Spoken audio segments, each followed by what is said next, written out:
Hi you guys, it's Tonya, and this is my tag that I designed for the Artsy Attic's tea party tag swap. Excuse me, I had to cough.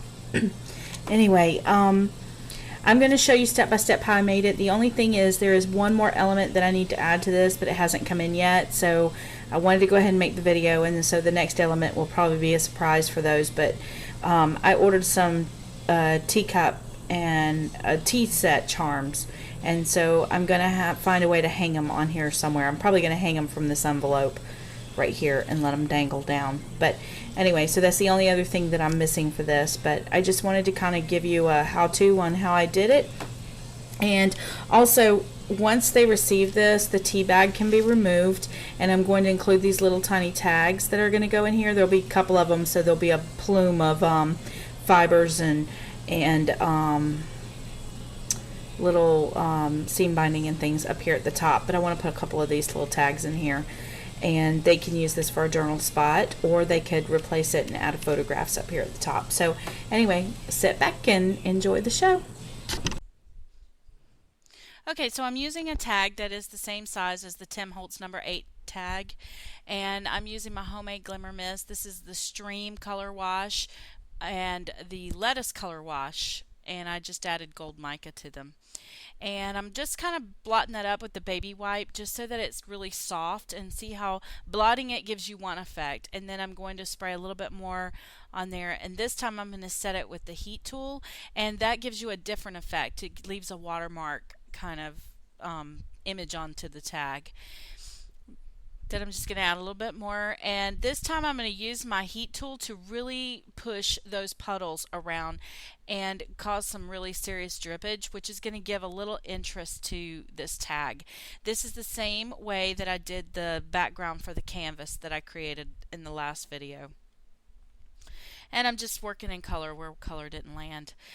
Now, I'm going to put this to the side, and I have a different tag that's dry, and I'm going to use my paper crimper and crimp it up. It does shrink 1/4 of an inch when you do that, so pull it to stretch it back out.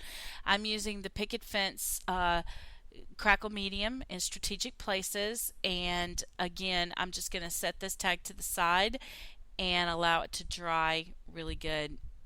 And I have another tag that I'm going to use. Cleaning up my surface. Now, once it's crackled and dried, I'm going to use the Really Rust Stampin' Up! Ink pad, and I'm just going to rub it right over the top of this tag very gently and bring up the high points. And it really does kind of help emphasize the crackle in the crackle medium areas too. Again, just gives it a little bit more texture. I'm using my Cricut, and I'm going to, that's the base camp cartridge. I'm going to cut out the envelope at 4 inches, and then I'm going to use my ruler to score the edges because they're not straight lines. They're kind of at a weird angle, so the score pal doesn't work very well with that. Using my bone folder to crease that. This paper is the Basil Peach, and it's a very good sturdy cardstock with a lot of texture. And I'm just going to glue that envelope together.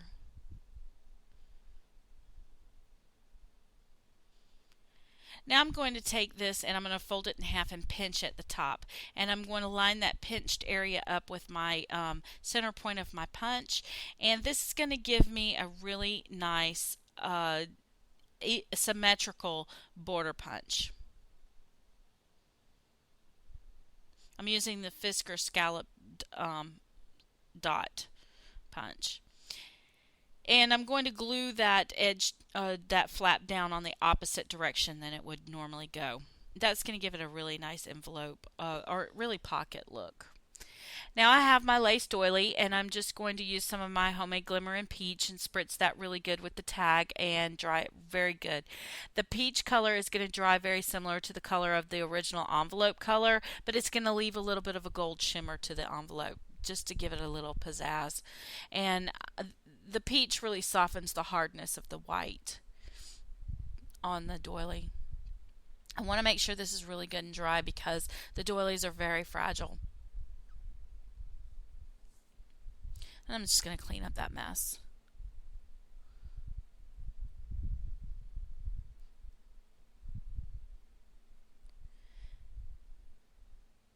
Now I have some embroidery floss that I'm using to tie around the edge of that envelope. I'm going to tie it in a little bow.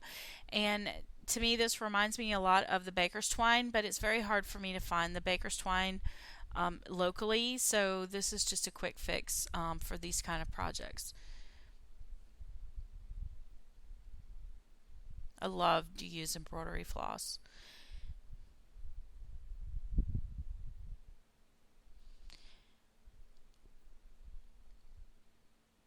Just kind of playing with the placement of that.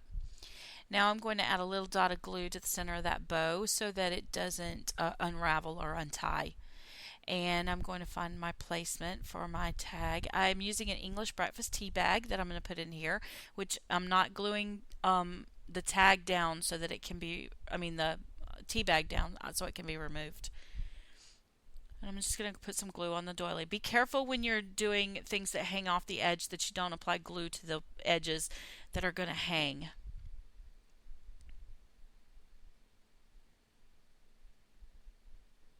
And I found these little cards at Michael's in the dollar bin. They have teacups on them, so I just went ahead and fussy cut it out, the teacups.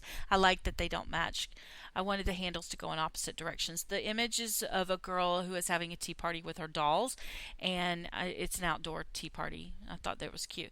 I'm adding dimensional tape to the bottom of the teacup only because the top part is going to lay up against the dimension of the envelope, and I want that to be level.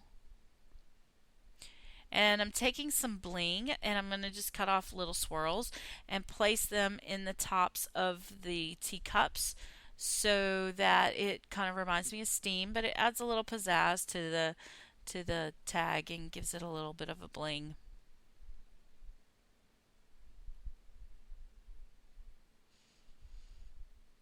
Making sure that those really glue down over the top of that ribbon. Now I'm going to double my dimensional tape so that my photograph sits up taller than the teacups, placing it down at the bottom, a little off the edge. This is just a little bush of ivy, and I'm going to take some white gesso and dry brush some of that on top of the ivy leaves. I picked out 2 different sizes of the ivy leaves.